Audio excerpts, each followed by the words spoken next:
बहुत समय पहले की बात है। किसी गांव में एक किसान रहता था। उस किसान की एक बहुत ही सुंदर बेटी थी। दुर्भाग्यवश गांव के जमींदार से उसने बहुत सारा धन उधार लिया हुआ था। जमींदार बूढ़ा और कुरूप था। किसान की सुंदर बेटी को देखकर उसने सोचा, क्यों न कर्जे के बदले किसान के सामने उसकी बेटी से विवाह का प्रस्ताव रखा जाए। जमींदार किसान के पास गया और उसने कहा, तुम अपनी बेटी का विवाह मेरे साथ कर दो, बदले में मैं तुम्हारा सारा कर्ज माफ़ कर दूंगा। जमींदार की बात सुनकर किसान और उसकी बेटी के होश उड़ गए। तब जमींदार ने कहा, चलो गांव की पंचायत के पास चलते हैं और जो निर्णय वे लेंगे उसे हम दोनों को ही मानना होगा।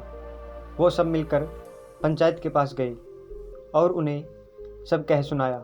उनकी बात सुनकर पंचायत ने थोड़ा सोच विचार किया और कहा कि यह मामला बड़ा उलझा हुआ है, अतः हम इसका फैसला किस्मत पर छोड़ देते हैं। जमींदार सामने पड़े सफ़ेद और काले पत्थरों के ढेर से एक काला और एक सफ़ेद रोड़ा उठाकर एक थैले में रख देगा। फिर लड़की बिना देखे उस थैले से एक रोड़ा उठाएगी और उस आधार पर उसके पास 3 विकल्प होंगे। नंबर 1, अगर वो काला रोड़ा उठाती है तो उसे जमींदार से शादी करनी पड़ेगी और उसके पिता का कर्ज माफ़ कर दिया जाएगा।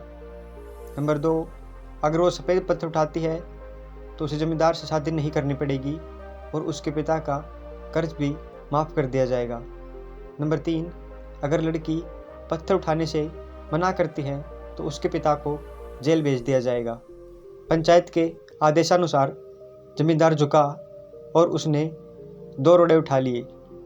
जब वो रोड़े उठा रहा था तब किसान की बेटी ने देखा कि उस जमींदार ने दोनों काले रोड़े ही उठाए हैं और उन्हें थैले में डाल दिया है।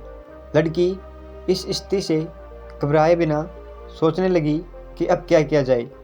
उसे 3 रास्ते नजर आए। नंबर 1, वह रोड़ा उठाने से मना कर दे और अपने पिता को जेल जाने दे। नंबर 2, सबको बता दे कि जमींदार दोनों काले पत्थर उठाकर सबको धोखा दे रहा है। और नंबर 3, वह चुप रहकर काला पत्थर उठा ले और अपने पिता को कर्ज से बचाने के लिए जमींदार से शादी करके अपना जीवन बलिदान कर दे। उसे लगा कि दूसरा तरीका सही है, पर तभी उसे एक और भी अच्छा उपाय सूझा।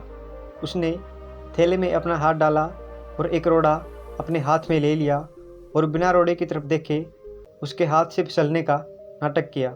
उसका रोड़ा अब हजारों रोड़ों के ढेर में गिर चुका था और उनमें कहीं खो चुका था। लड़की ने कहा, हे भगवान, मैं कितनी मूर्ख हूँ, मैंने उस रोड़े को गिरा दिया।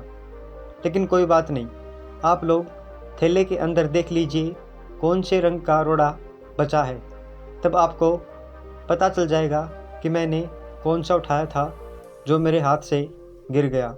थैले में बचा हुआ रोड़ा काला था। सब लोगों ने मान लिया कि लड़की ने सफ़ेद पत्थर ही उठाया था। जमींदार के अंदर इतना साहस नहीं था कि वो अपनी चोरी मान ले। लड़की ने अपनी सोच से असंभव को संभव कर दिया। मित्रों, हमारे जीवन में भी कई बार ऐसी परिस्थितियाँ आ जाती है जहाँ सब कुछ धुंधला दिखता है। हर रास्ता नाकामयाबी की ओर जाता महसूस होता है। यदि ऐसे समय में हम परंपरा से हटकर सोचने का प्रयास करें तो इस लड़की की तरह अपनी मुश्किलें दूर कर सकते हैं।